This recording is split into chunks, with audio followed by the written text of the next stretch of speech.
Hello, everyone, and welcome to this week's episode of the Tombstone Tourist. For this episode, I'm back in Charlotte, North Carolina at the Calvary Church, which is one of the largest churches not only in Metrolina, but in all of North Carolina. This large non-denominational church can seat about 5,000 people in the main sanctuary, and routinely close to 2,500 people participate in the weekly Sunday services. Located adjacent to the church is the Magnolia Memorial Gardens, a 6-acre cemetery that was established to provide an appropriate final resting place for the members of the Calvary congregation. The first person that I'm going to visit in this cemetery is a man who was one of NASCAR's early pioneers. Today, we're going to be visiting the final resting place of Buck Baker. L.Z. Wiley Baker Sr. was born in Richburg, South Carolina on March 4th, 1919. As a teenager, Buck developed an interest in cars, especially fast cars.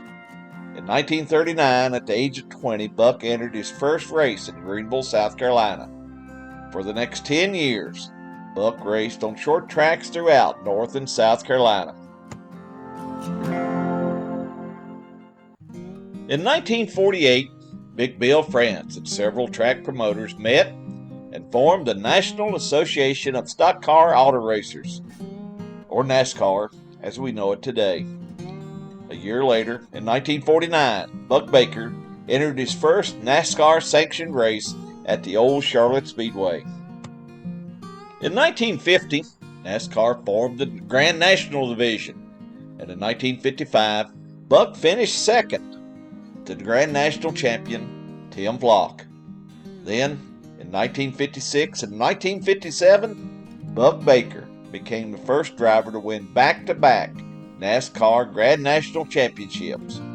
Buck Baker went on to become one of NASCAR's most popular and successful drivers. In a NASCAR career that spanned almost 27 years, Buck Baker started 682 races, capturing 44 poles and 46 checkered flags. Following the 1976 National 500 at the Charlotte Motor Speedway, Buck retired from driving and opened the Buck Baker Racing School. His son, Buddy Baker, who competed for 34 years on the NASCAR Winston Cup circuit, was one of the school's instructors. Buck Baker was named one of NASCAR's 50 greatest drivers in 1998. That same year, he was inducted into the National Motorsports Hall of Fame. In 2013, he was also inducted into the NASCAR Hall of Fame here in Charlotte, North Carolina. Buck Baker passed away at the age of 83 on April 14, 2002, and is resting here in the Magnolia Memorial Gardens in Charlotte, North Carolina.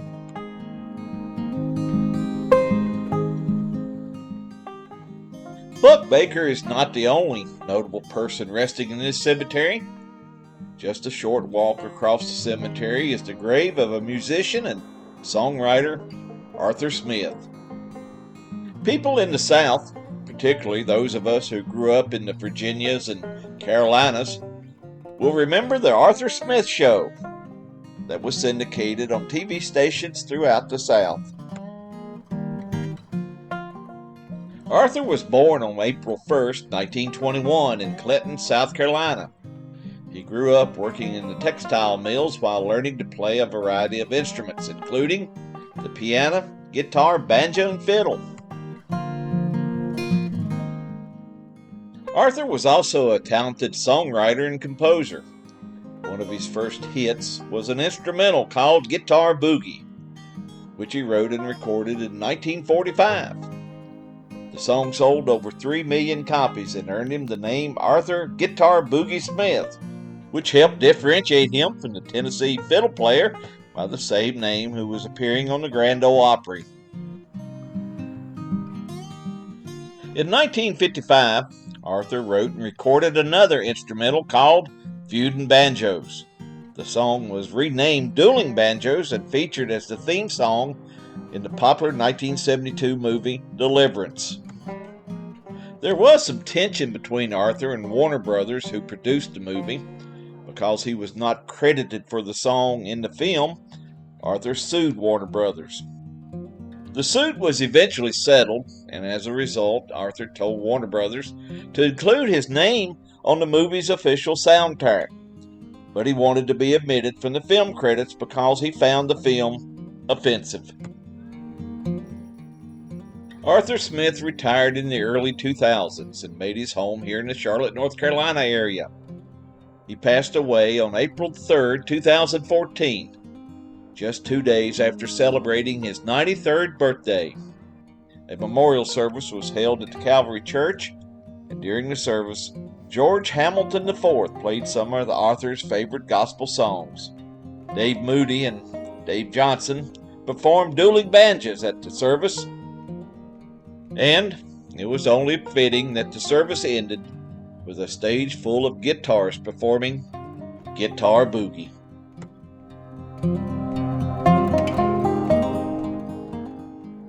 It's just a short walk from the grave of Arthur Smith to my final stop here at the Magnolia Cemetery. I'm going to walk over here and pay my respects to Major League Baseball player Jim Burton.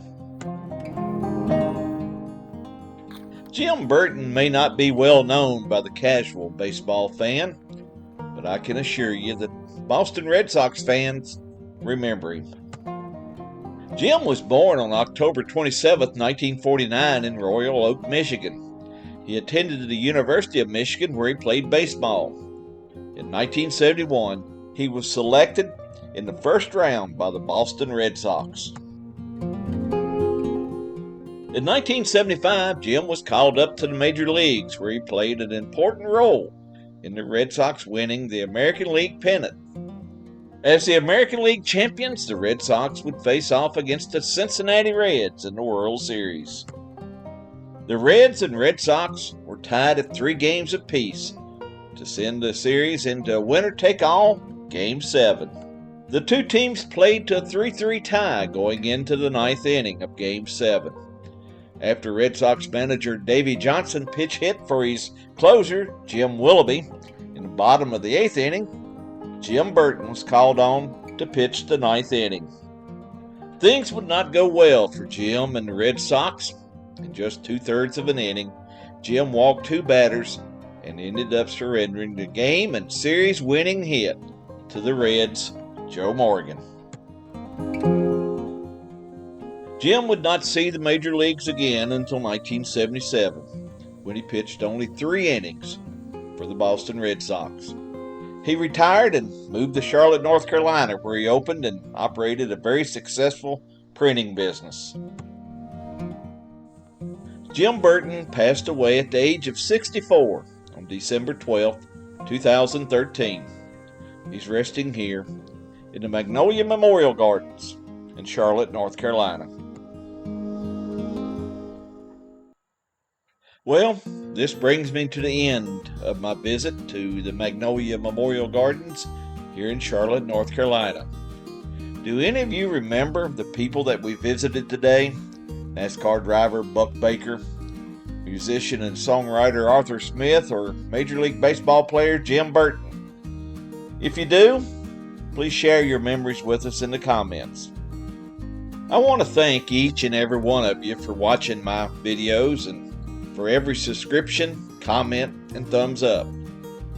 Every one of you have contributed greatly to the growth of my channel. Thank you once again for your support and your very kind comments.